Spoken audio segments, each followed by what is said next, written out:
YTN 라디오의 신율의 뉴스 정면 승부 3부 이번 주 승부로 시작하겠습니다. 오늘도 이 승부사 2명 모셨죠. 먼저 인사이트K의 배종찬 연구소장 나와 계십니다. 어서 오십시오. 안녕하십니까, 배종찬입니다. 예, 그리고 휴먼앤데이터 이은영 소장님이십니다. 안녕하십니까. 네, 안녕하세요. 이은영입니다. 예. 자, 오늘은 뭐 그냥 승자부터 가도 될 것 같아요. 이거 별일이 오늘 당장 벌어진 일이 없으니까. 네, 예. 자, 우리 배 소장님부터 이번 주 승자. 예, 이번 주 승자는 금요일이니까 좀 경쾌하게 뜨르뜨뜨 뜨르뜨뜨. 네. 좀 지난 노래 같은데. 이게 아니 이게 이제 사실 조금 민망합니다. 민망해요. 예, 잘하셨어요. 하지만 더 신곡됐으면 예. How you like that. 네. 잘하셨어요. 네네. 네. 블랙핑크입니다. 블랙핑크. 네. 블랙핑크. 아니 근데 우리 근데 안 한다며요. 신율 교수님은 이 4명의 볼핑 멤버 아세요? 그 얘기 할 줄 알았죠. 솔직히 전혀 모릅니다. 네. 이거 뭐 이야기가 안 통하겠네요. MZ 세대를 좀 이해하시려면. 아니 우리 세대도 이해를 못하는데 어떻게 제가 MZ 세대까지 이해하겠어요. 아니 이게 왜냐면 승자로 선택한 것이 블랙핑크가 이미 뭐 엄청나게 알려져 있죠. 전 세계죠. 네. 그럼요. BTS 이후에 최대 그룹이죠. 근데 더 관심을 모은 겁니다. 이번에 정말 의문의 한 추가 백성. 그러니까 그렇죠. 뭐 때문에 블랙핑크, 레이디 가가 이게 무슨 안보 라인이 저렇게 외교 라인이 대통령실 안보실이 지금 뒤집어질 정도로 무슨 내용이지? 네. 근데 안 하기로 했다며요 또. 그러니까 좀 이게 종잡을 수가 없어서 잔뜩 준비를 해왔는데 블랙핑크 공연이 있을까봐 그럼 4월 26일 일단 이제 손꼽아 기다리고 있었거든요. 이 그룹 그 아이돌 그룹의 이제 이름 4명을 다 외우셨을 거고 음악도 엄청나게 들으셨을 거고. 전 4명 당연히 알죠. 당연히 알죠. 네. 저도 좋아하는 멤버 있어요. 그럼요. 네. 로제 노래 잘. 로제. 네. 이은영 소장님이 좀 로제를 닮았어요. 이제 수많은 로제라는 게 있군요. 우리 이제 게시판이 난도질 나겠네요. 그다음에 이제 제니. 많은 사람들이 또 제니를 좋아하는데 제니 별명이 뭔지 아세요? 이름도 전 처음 듣는데 별명까지 제가 어떻게 알겠어요. 그다음에 리사가 있고 태국 출신. 그다음에 이제 지수가 있는데 이 지수의 경우에는 뭐 밝혀지지 않았지만 한때 또 뭐 손흥민 선수하고의 또 관계설 이게 나오면서 엄청난 관심을 끌어모았는데 워낙 뭐 연예계는 확인되지 않는 사실이니까. 제니의 별명 이거 오늘 퀴즈로 낼까요? 청취자 퀴즈를. 네, 그 상품은 알아서 해주시고. 네. 이 별명이 젠덕입니다. 제니의 별명이. 그 뭐예요?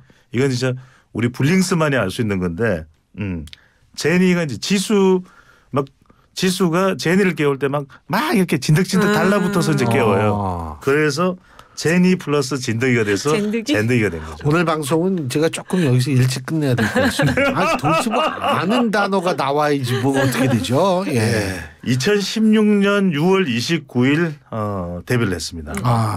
아직 2016년? 10년은 안 됐죠. 생각보다 오래됐네요. 네. 오래됐습니다. 그다음에 이제 영화 저스티리그라는 영화에 뒤에 배경 TV 장면에 이 블랙핑크가 등장하면서 또 이제 전 세계적인 스타로 우뚝 섰는데 우리가 생각할 때 그러면 신곡이 처음에 데뷔하면서 뚜두뚜뚜가 나온 줄 아는데 그건 아니고 이거는 광복절입니다. 2018년 8월 15일 광복절에 뚜두뚜뚜 나왔죠. 그것만 안 했어도 이게 음악 방송 분위기였었는데. 이게 블랙핑크가 사실은 명품 앰버서더잖아요. 그래가지고 그래요? 네, 디올하고 샤넬 거의 진짜. 그래서 뭐 이제 패션쇼 같은 거 있으면 이 두 분이 제니랑 가면은 난리가 나잖아요. 난리가 나죠. 근데 사실 이게 지금 블랙핑크가 뭐 오늘 계속 핫한데 공연 안 하고 이렇게 막 효과를 본다는 거는 대단한 거예요. 진짜. 저도 블랙핑크 솔직히 잘 몰라. 저는 이제 세대가 그래가지고 모르는데 그 얘기는 알아요. 멕시코에서 공연이 원래 잡혀 있는 게 있는데 그거 들었어요. 이것 때문에 금방 비행기 타고 와야 된다. 이 얘기까지는 들었어요. 굉장히 뭐 유명한 블랙핑크가 완전히 뭐 인기가 또 추가 상승하니까. 아니 근데 지금 이게 공연을 못 하게 된 게 우리 이제 한국에서 논란이 된 것도 있지만 공연료를 너무 굉장히 비싸게 불렀다. 그 소속사에서 그런 얘기가 또 있어요. 아니, 근데 그건 다 설이기 때문에. 조금 아닐 수 있는데 왜 그러냐면 네. 아니 한미 정상회담 국빈 방문의 그렇죠. 이 문화 행사로서 불리는 거는 이거는 사실은 이 뭐 이 그 무슨 요라고 그러셨죠? 그 출연료. 그렇죠. 출연료 문제는 아니죠. 아 그럼요. 이거는 또 홍보가 대단한 데다가 또 최근에 YG가 여러 가지 또 불미스러운 일이 많았었거든요. 근데 이제 양현석 실질적인 이제 양현석 대표죠. 양현석 대표로서는 최근에 좀 하이브 이 BTS에 밀렸었는데 방탄소년단한테 밀렸었는데 완전히 그걸 돌파할 수 있는 절호의 기회니까 양현석 대표 이러겠죠. 기분 좋습니다. 이러겠죠. 네. 요거 진짜 비슷했어요. 비슷해요. 왜냐하면 진짜 비슷했어. 양현석 대표가 네. 입술을 이렇게 크게 안 벌려요. 기분 좋습니다. 이렇게 얘기해요. 네. 비슷했어요. 네. 근데 지금 제가 우리 이은영 소장님께는 금요일이니까 네. 블랙핑크 얘기 나와서 내가 퀴즈 하나 더. 지수가 좋아하는 숫자가 뭔지 아세요? 모르겠어요. 지수가 좋아하는 숫자. 저도 아니, 핑크는 입었지만 지수가 좋아하는 숫자 몰라요. 0에서 9까지 사이에 교수님 신유 교수님 선택해 보세요. 예. 지수가 좋아하는 숫자. 지수 2 아니에요? 그러니까 이게 블랙핑크 제가 이만큼 연구했다니까요. 나 오늘 여기서 방송 접을래. 이게 뭐 도대체? 근데 이게 감동이에요. 왜냐하면 지수가 좋아하는 숫자가 4예요. 그래서 물어본 거예요. 네. 4를 왜 좋아해요? 그랬더니 많은 사람들이 4자라는 숫자를 싫어하잖아요. 그래서 그러니까 좋아한다고. 이 숫자가 불쌍하대요. 그래서 이 불쌍한 숫자를 자기가 좋아하기로 했대요. 너무 아름답지 않습니까? 예. 갑자기 가슴이 찡이 오네요. 예. 그러니까 이게 네. 사자가 갖는 이 태생적 외로움을 네. 이제 그렇군요. 아니 우리 PD님은 완전히 그냥 표정이 굳어 계시네요. 예. 트와이스를 좋아하시나 봐요. 아니 근데 예. 이게 무산이라고 보세요? 아니면 원래 이 알려졌는데 잘못 알려졌다고 보세요? 저는 이게 뭔가 이게 이 핵심은 아닌 것 같아요. 그러니까 왜냐하면 레이디 가가와 블랙핑크 이슈로 안보실이 교체됐다. 그건 저는 도저히 이해가 납득이 안 가는 그러니까 그게 중심이 아니고 사실은 보고 누락이 중심이죠. 그렇죠. 사실은. 그렇죠. 보고 누락이었죠. 네. 저는 그 이전에 또 다른 게 있을 것 같아요. 왜 그러냐면은 지금 일관되게 나타난 현상이 김일범 의전비서관 또 이문희 외교비서관 그리고 김성한 안보실장의 경우에도 외교부와 인연이 있는 인물들이거든요. 근데 그들이 왜 줄줄이 나가는 상황이 벌어졌을까? 이게 블랙핑크 때문에 지수가 좋아, 제니가 좋아, 누가 더 좋아, 누굴 더 좋아해? 그게 아닐 것 같아요. 저는 뭔가 다른 이야기가 나오는 이른바 일종의 그러니까 왜냐하면 국민들은 이해를 못하는 거죠. 왜 납득이 돼야 되는데 납득이 안 되는 거죠. 이 사안이 전 중요하다고 보는 게 뭐냐면 일반 국민들은 이 국빈 방문 미국에서 한두 번 한다 이거 잘 모르거든요. 네, 그렇죠. 그렇기 때문에 일반 국민들 입장에서 볼 땐 국빈 방문보다도 블랙핑크와 레이디 가가의 어떤 집중을 할 수밖에 없는 상황인데 그렇죠. 그러니까 이게 무산이 됐다라는 거는 무산인지 뭐 원래 없었는지 모르겠지만 이렇게 됐다는 것은 일반 국민들이 체감할 수 있는 외교에서 좀 나름대로 상당히 타격을 받을 수밖에 없는 것 아닌가 이런 생각을 하기 때문에 중요한 것 같아요. 근데 어쨌든 그럼요. 굉장히 멋진 그 이벤트인데 그 검토는 됐던 것 같아요. 어쨌든 그 뭐 여러 차례 이제 미국 측에서 좀 트라이를 했다라는 이야기도 있고 그래서 검토는 됐는데 이게 지금 그 외교부하고 대통령실 안에서 이걸 할 거냐 말 거냐 결국은 보고 누락된 거는 이 행사는 여기 자리하고는 맞지 않다라고 판단해서 아예 대통령한테까지는 올리지 않은 걸로 정리를 해야 될 것 같거든요.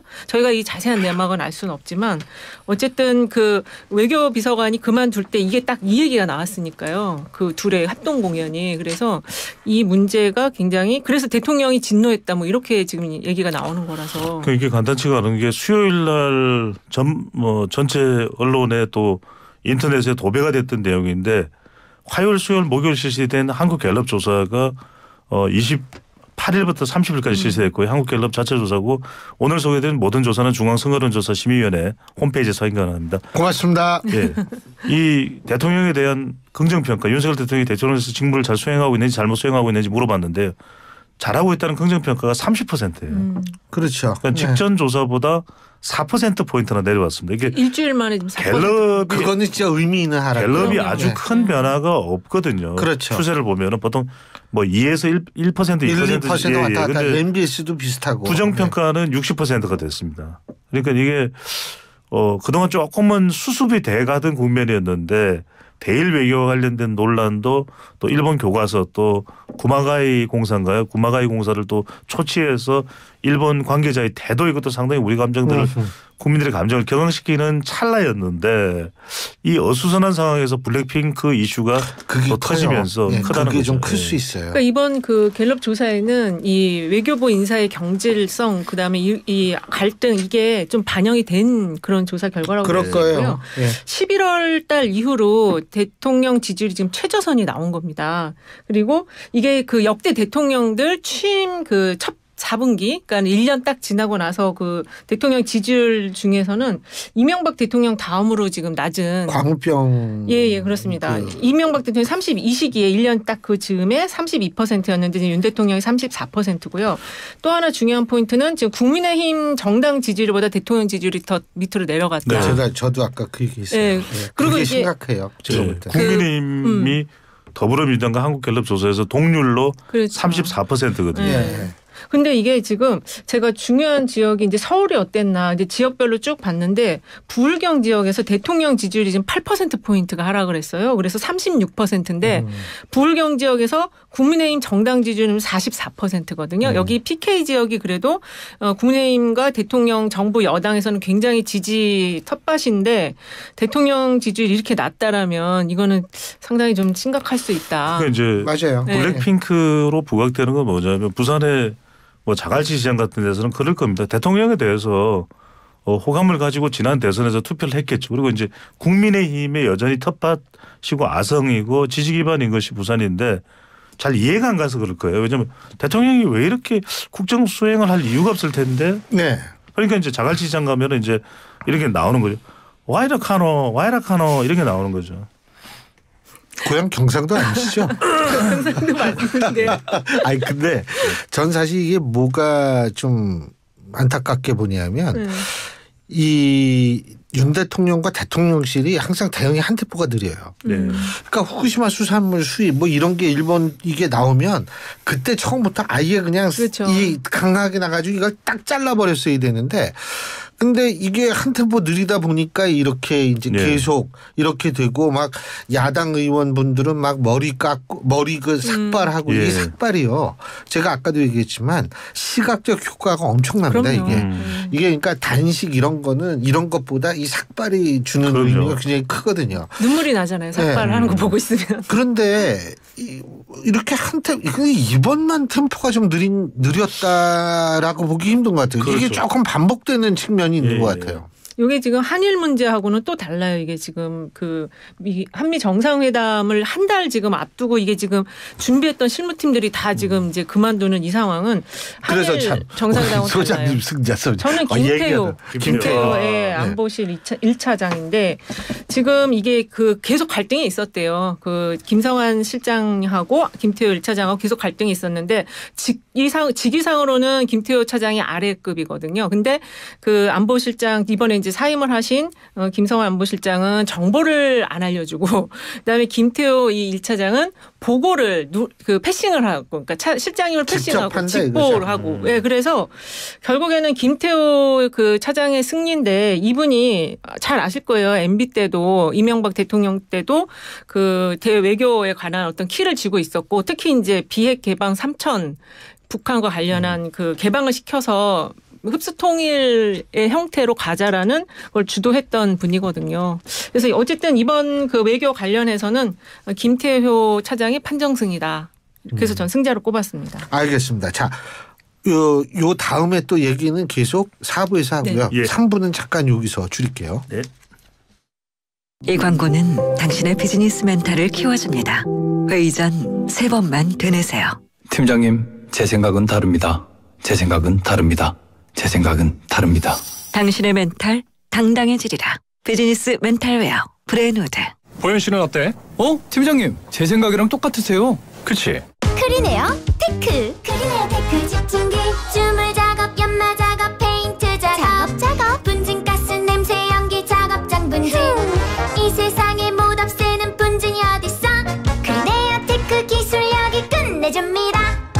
크리네어 테크. 크리네어 테크 집중기. 모든 인쇄 가능한 성원 에드피아. 온라인 주문 간편한 성원 에드피아. 누구든지 어디서나 쉽고 빠르게 인쇄의 유토피아. 성원 에드피아. 쉽고 편한 인쇄가 현실이 되는 곳. 국민 인쇄 성원 에드피아. 얘, 너 얼굴 좋아졌다. 관리 좀 받나 봐. 특허 관리 좀 받았지. 신경 쓰이는 특허 연차료 관리. 애니파이브 원스톱 통합 관리로 얼굴 확 피세요. 유지비는 낮추고 품질은 높이고. 대한민국 특허 관리 선도 기업. 애니파이브. 하나만 기억해요. 1522. 앞번호도 뒷번호도 1522. 대리운전 1522. 1522. 1522. 하나만 기억해요. 1522. 대리운전 1522. YTN 라디오가 보내드리는 신율의 뉴스 정면 승부 3부 순서 여기서 줄이고요. 잠시 뒤 4부에서 뵙겠습니다. 예, YTN 라디오가 보내드리는 신율의 뉴스 정면 승부 4부 시작하겠습니다. 지금 오늘 4부는 3부에 이어서 계속해서 저희가 이번 주 승부 코너로 이어질 텐데요. 지금 이 자리에는 휴먼앤데이터 이은영 소장 그리고 인사이트K의 배종찬 연구소장 두 분 나와 계십니다. 자, 우리가 아까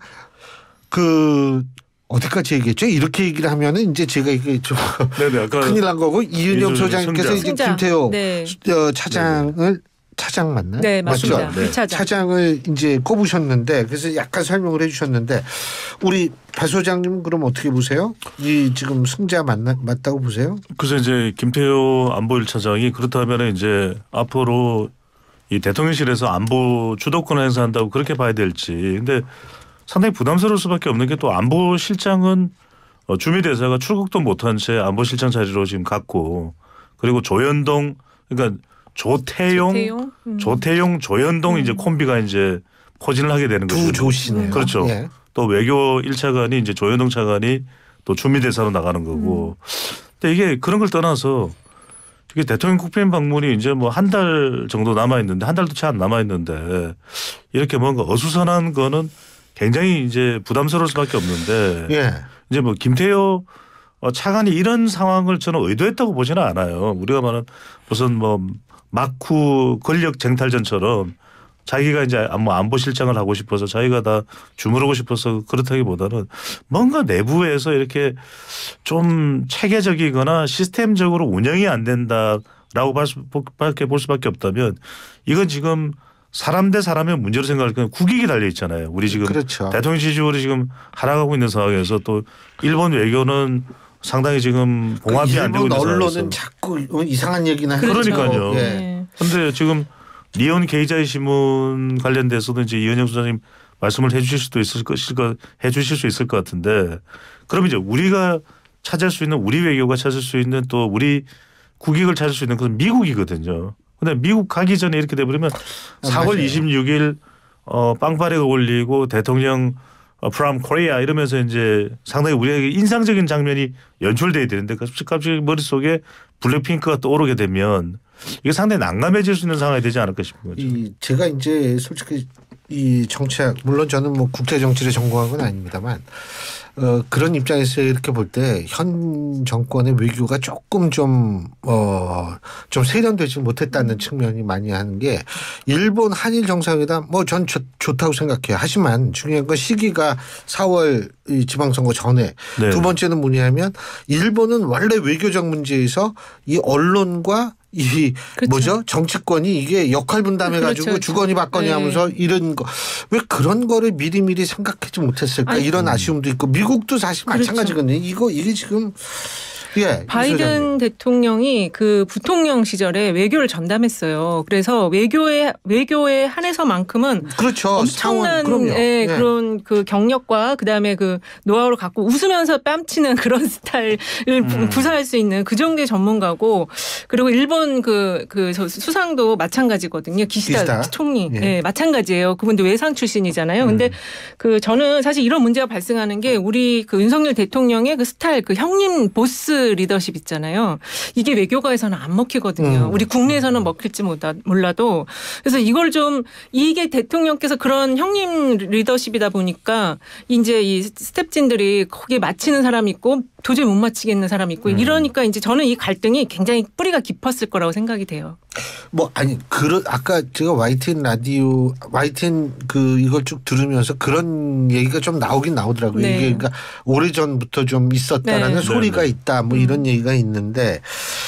근데 어쨌든 지금 뭐 이 대통령실 입장에서 볼 때는 조태용 이 신임 실장이 주미대사였고 이 한미 정상회담 준비하는 과정에서 나름대로 상당히 네. 많이 관여를 했기 때문에 큰 문제는 없다라고 생각을 얘기를 하지만 그럼에도 불구하고 보는 사람은 이게 좀 조마조마하죠. 그러니까 사실. 불안해지는 거죠. 그러니까 외교라는 것은 안정적이어야 되거든요. 그렇죠. 그러니까 빨리 좀 추스르고 중요한 건 지금부터가 더 중요할 겁니다. 왜냐하면 미리 물밑 작업할 게 상당히 많기 때문에 빠른 시간 내에 조태용 1차관이 미국으로 가서 아그레망을 받을 수 있을지는 모르겠는데 그렇지만 아그레망 받지 않은 상태에서도 역할은 할 수 있는 거기 때문에 일단은 최선을 다해서 우리 국익을 찾아야 되는데 중요한 건 이게 IRA법도 관련돼 있고 또 중국이 우려 국가라는 것 때문에 가드레일 조항을 비롯해서 독소 조항 관련해서 굉장히 우리 문제도 골치 아프죠. 참여한 이익이 오고 갈 수밖에 없는 것이거든요. 저는 이제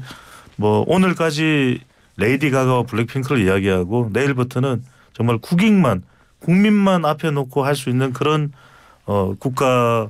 국정 운영이 돼야 되고 저는 근데 이런 이야기는 꼭 해야 될 것 같아요. 왜냐하면 대통령실 우리가 사회생활을 할 때도 뭐 가족 중에서도 서로 사이 안 좋은 사람 많습니다. 그래도 일은 해야죠. 사이는 그렇죠. 사이고 관계는 관계고 일은 해야죠. 그렇죠. 그래도 그 조태용 실장이 정치인도 했어요, 이분이. 맞아요. 국회의원 했었죠. 정통 그 외교 관료이기도 하고 북미국장을 또 했고 그래서 이 지금 어수선한 이 상황을 그나마 좀 잘 조율할 수 있는 적임자다 그렇게 생각을 사실 해요. 저는 그런 생각은 하거든요. 뭐냐면 각자 전문 분야가 있어요. 그럼요. 전문 분야가 있다는 게 뭐냐면 관료로 잔뼈가 굵은 사람은 또 이 조직이라는 것이 어떻게 해야 되는지 확고한 자기 시각이 있거든요. 네. 근데 이게 학교에 있으면 그게 좀 잘 안 되는 건 사실이에요. 제가 26년째 학교에 있지만 그게 좀 그래요. 자, 그러면 아까 오늘까지만 블랙핑크와 레이디 가가를 말씀하신다고 그랬으니까 배 소장님은 그럼 패자는 레이디 가가입니까? 아닙니다. 아니에요? 가가 그 레이디 가가 아니고요. 네. 계속 패자를 이 또래 벗을 수가 없어요. 네네. 좀 이야기가 연장되지만은 패자는 윤석열 정부의 안보실로 했습니다. 왜냐하면 안보실로 한 이유는 이게 이렇게 되면 이제 난기류가 이중으로 형성되는 것이거든요. 그러니까 일본 난기류까지는 어떻게든 이제 좀 시간이 지나서 이 기류를 제트 기류에서 좀 긍정적인 스마일 기류로 바꾸는 걸 뭐 쉬운 일은 아니지만 그런 걸 이제 시도해볼 요량이라면 중요한 건 사실은 기대를 갖는 건 미국이거든요. 근데 지금 태평양 건너가는 것까지 난기류가 생기면 안 되는데 또다시 발생을 해버렸기 때문에 저는 패자로 윤석열 정부의 안보실로 했고 지금 대통령 지지율에도 영향을 주는 것으로 한국갤럽 조사 결과 나오는 것이거든요. 그렇다면은 저는 빨리 좀 추스리고 정말 지금 전반적으로 최근에 이제 69시간도 그렇고 윤석열 대통령이 뭔가 해보려고 하는 거는 분명히 알겠는데 또 그런 시도는 필요하죠. 여소야대 전국에서 법안을 통과시키기도 어렵고 여러 가지 난관이 있는 건 분명한데 그렇다더라도 조금 어수선한 걸 좀 정리하고 갈 필요는 있을 것 같아요. 그렇죠. 그리고 사실 다른 대통령은 외국이 나갔다 들어오면 지지율이 올라가는데 윤 대통령은 외국만 나가면 떨어져요 이게. 그러니까 왜 그런지를 본인이 이걸 생각을 해봐야 되는데. 맞아요.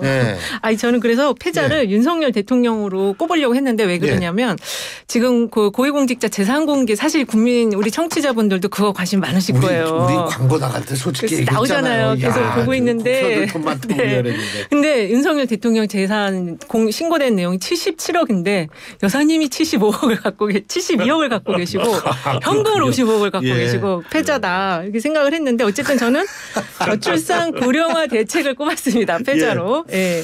왜냐하면 지금 저출산 고령화 대책이요. 이 처음에 키를 잡은 거는 정부가 아니고 여당이에요. 국민의힘에서 저출산 고령화 대책을 이 젊은 2030 표가 자꾸 떨어져 나가니까 여기를 어떻게 좀 공략을 해보자 해갖고 정책을 냈는데 너무 헛발질 공약 정책들이 나왔잖아요. 그 애셋 나면 아빠 면제. 저는 사실은 그것도 이게 좀 기가 막힌 얘기. 아니 20대에서 아이를 셋을 낳으면 어떻게 키우고 그 누가 어떻게 해줍니까? 일단 분위기나 이 사회적인 구조를 그렇게 만든 다음에 얘기가 나오든지 해야죠. 근데 둘만 나면은 어떻게 아빠 군대 가야 되잖아요. 그게 안 돼요.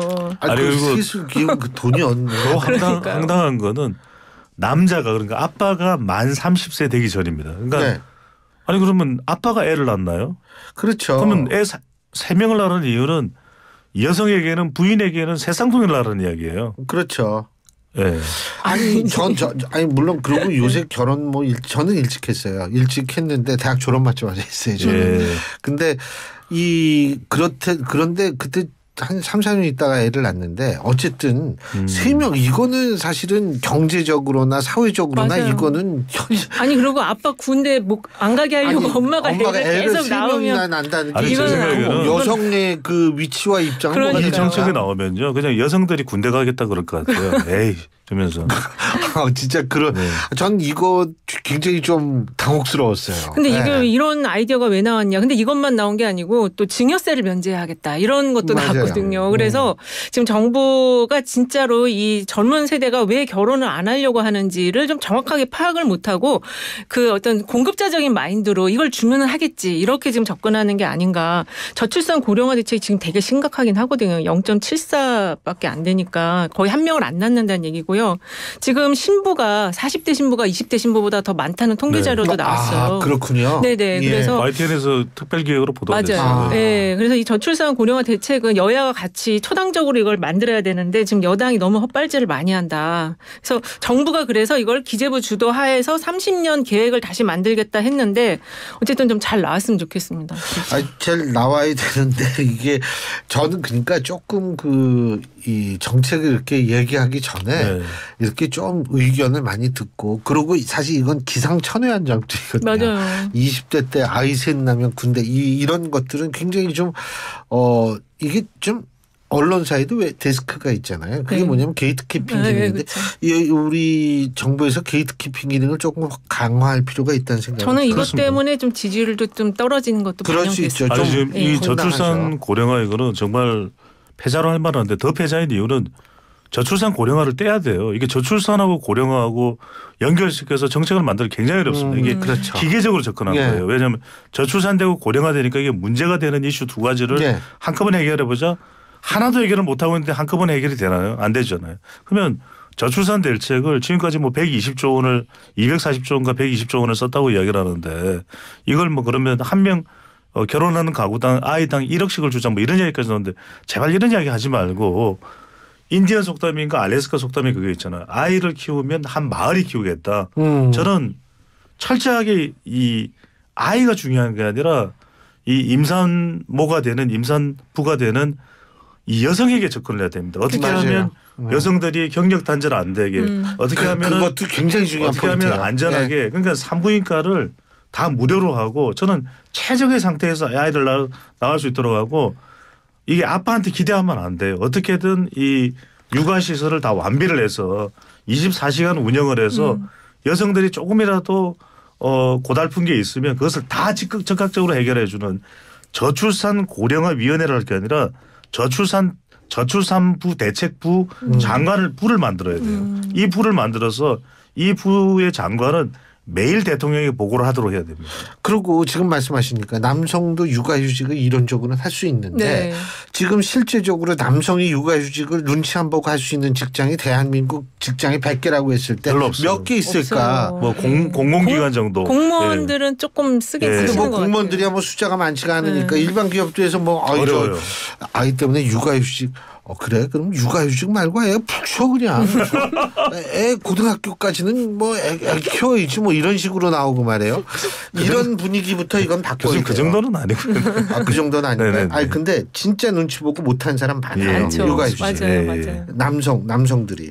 그러면서 뭐 하여간 그 있는 것부터 좀 제대로 작동했으면 맞습니다. 좋겠고요. 예. 자, 그럼 이번 주 승부처 배 소장님.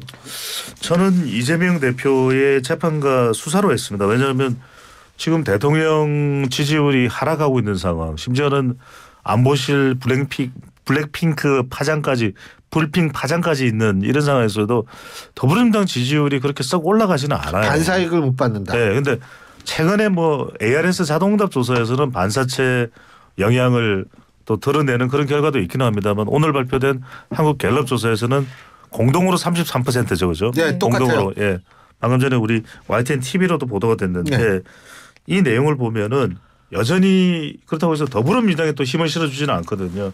그러니까 이재명 대표 지금 재판 받으러 나가는 과정에 또 계란이 날아들었고 또 유동규 전 법무부장은 이제 거짓말하지 마세요. 막 이런 또 재판 또 상황도 알려지고 있는데 그래서 워낙 민감한 사안이 되다 보니까 재판정이 녹음을 하면 바로 퇴정시키겠다. 워낙 분위기가 뜨거우니까. 예, 그런 이야기가 나올 정도이기 때문에 그러니까 이제 이재명 대표가 실제로 이제 제가 있고 없고를 떠나서 이건 굉장히 이재명 대표와 더불어민주당의 대표기 때문에 또 직전 대선 후보이기 때문에 민감한 사안이고 저는 계속 4월 달에도 재판이 있을 수밖에 없거든요. 또 추가적으로 쌍방울과 관련된 이 대북 송금과 관련된 부분 물론 이제 이재명 대표 측에서는 다 소설이다라고 이야기를 하지만 어떤 식으로든 관련된 수사 이후에 구속영장 청구와 또 체포 동의안이 갈 수도 있고 지금 하영재 국민의힘 의원은 가결을 시켰거든요. 다시 체포 동의안이 갔을 때 이건 이재명 대표에게도 더불어민주당에도 상당히 부담이 되겠죠. 좀 힘들기 고민은 될 거예요. 네, 지금. 그렇죠. 어떻게 보세요? 어쨌든 지금 제일 중요한 게 이 수사도 중요하긴 하지만 그 지금 첫 번째로 판결이 나올 게 그 선거법 그 허위사실 공표 그 부분이거든요. 그래서 어쨌든 그런데 지금 이 상황 속에서 민주당 지지층은 또 이재명 대표를 중심으로 단결이 돼 있기 때문에 그래서 상당히 지금 어려운 국면을 넘어가고는 있는데 근데 이게 기소나 이런 것들을 봤을 때는 좀 수사가 좀 여전히 미진한 부분이 있다. 수사도 시원하지 않다. 근데 이제 또 다른 부분이 또 나오는 지금. 거죠. 그러니까 그거는 이미 이제 민주당 지지자들과 지지층의 경우는 그냥 이게 다 전망을 하고 있는 것 같아요. 우리는 그렇더라도 그냥 간다. 네. 이게 참 여러 가지로 참 그런데 어쨌든 이제 앞으로 이재명 대표의 사법 리스크 전 사실 사법 리스크가 이제는 우리나라 정치판의 상수가 그렇죠. 된다고 보거든요. 예. 그러니까 이제 이 상수에 대응하는 이 과정에서 이제 또 지지율의 등락이 일어나지 않을까 이런 생각이 드는데. 근데 이제는 특검의 시간이 이제 곧 오겠죠. 여사님에 대한 특검이 지금 도이치모터스 특검이 지금 이제 발의가 됐잖아요. 그거 어떻게 될지 안 될지 그거는 잘 모르겠어요. 근데 어쨌든 대통령이 이제 거부권할 수도 있고. 야당이 다 같이 발의를 해놨기 때문에 이제 특검의 시간이 온다. 대장동 특검도 발의했는데 50억 특검. 50억 특검. 네, 그렇죠. 이름이 50억 특검이죠. 그래서 그거를 두 개 다 대통령이 거부하면 그것도 좀 이상할 것 같아요. 저는 제일 주목하고 또 여야를 뛰어넘어서 그래서 특검은 상당히 또 정치적 성격이 있는 것만은 또 분명합니다. 예전부터 이제 뭐 로비 특검이 됐든 간에. 근데 저는 50억 특검은 굉장히 주목할 것 같아요. 우리 국민들이. 이건 여야를 가리지 않고 50억 클럽 관련해서는 특검하라는 이야기거든요. 맞아요. 지금 박영수. 왜냐하면 그게 곽상도 전 의원이 무죄를 받았기 때문에 그렇습니다. 거기에 대한 좀 분노가 이제 글로 가는 거죠. 그래서 일각에서는 그 재판이 사실상 엑스맨의 성격이다. 그 재판에서 제대로 곽상도 전 의원에 대해서 처벌이 내려졌다면 이렇게까지 퍼지지는 않았을 텐데 국민들의 분노가 하늘을 뚫었다. 이런 이야기가 나오게 되는 거죠. 그 박영수 변호사에 대한 압수수색도 들어가서 좀 상당히 진척이 빠르게 되는 것으로 보여집니다. 자, 이 소장님 승부처. 저는 한미 정상회담을 꼽았어요. 아무래도 지금 한 달 남긴 했지만 이게 진짜 승부처. 이걸 어떻게 수습을 할 거고 결국 뭘 보여줘야 되거든요. 한미 정상회담 때. 근데 지금 보여줄 게 과연 있을까. 지금 오므라이스 2탄이 돼버렸어요. 이게 지금 블랙핑크가. 그래서 잘 준비를 해야 되는데 가장 지금 신경 써서 준비해야 될 건 역시 IRA IRA 법, 이 반도체 관련한 이슈 있잖아요. 우리 기업들이 너무 투자 지금 많이 하는데 우리가 그럼 얻는 건 무엇인가. 지금 이게 외교의 프로토콜은 주고받기인데 지금 우리는 계속 주기만 하는 이게 국민들이 좋게 안 볼 것 같습니다. 그래서 저는 이번 대통령의 미국 방문은 티본 스테이크가 돼야 된다. 티본 스테이크 외교. 그러니까 오므라이스 외교가 아니라 티본 스테이크는 티지 않습니까? 그렇죠. 그 티는 뭐냐? 텍사스죠. 텍사스 안에 테일러시. 테일러시가 뭐냐면 지금 삼성이 한 5조 원을 지원받아야 되는 IRA 법이거든요. 저는 긁어낼 대로 다 긁어내야 된다. IRA 법과 아니 지금 윤석열 대통령이 그렇게 얘기를 해야 되죠. 지금 뭐 한미일 공조고 뭐고 다 깨고 싶다. 왜 지금 국민 여론이 일본에 대해서도 너무 격분하고 있고 지금 미국 오기 전에도 우리 여러 가지 상당히 안 좋은데 바이든 대통령이 한미 동맹이 한국만 이익을 보는 거냐 미국도 이익을 보는 거 아니냐 예. 중국을 견제해야 되고 그럼 우리한테 그 동맹국답게 우리에게도 기회와 배려를 해달라 이렇게 좀 강력하게 이야기해야 되는 거죠. 지금 중요한 포인트를 예. 지적해 주셨는데 사실 외교는 국내적인 반대 분위기도 그렇죠. 예. 이거 봐라 나 이거 어떻게 할 수가 없다. 이걸 예. 이용을 해야 되거든요. 지렛대로 써야죠. 근데 이게 맞아요. 지렛대로 써야 되는데 이게 조금 세련되지 못하면 그거를 못하면 또 이게 문제가 발생을 하죠. 저는 이번에 가서 술은 예. 좀 안 드셨으면 좋겠어요. 글쎄 뭐 와인 한 잔도 안 된다 이번에는. 지금 정서가 지금 상당히 안 좋다. 맞아요. 예. 아니 그러고 근데 바이든 대통령도 술을 안 하니까요. 그렇죠. 뭐 안 하겠죠.